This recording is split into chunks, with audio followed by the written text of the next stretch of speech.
Alright, so do a quick video on showing you how to make the shunt adapter for the BNC. This is the standard extender that you will see in a lot of stores.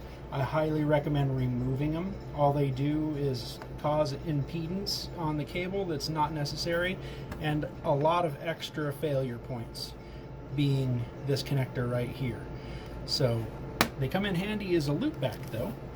We'll go ahead and take this cable and you can give yourself a foot, 10 inches, whatever you want. I keep mine short, but you clip it off and then you're going to strip it so you get the outer shielding,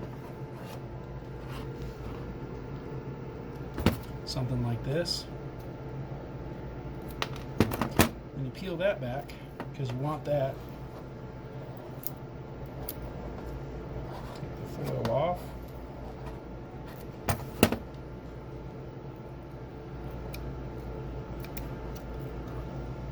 And you're going to want about half of this, but you strip the whole thing, right? Take all the center connector off.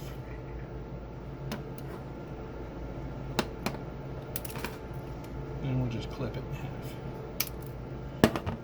So now you take the outer shielding, wrap it back up around that center conductor, fold it over, and then we just take any old wire nut you have, twist it on up. There's your shunt connector.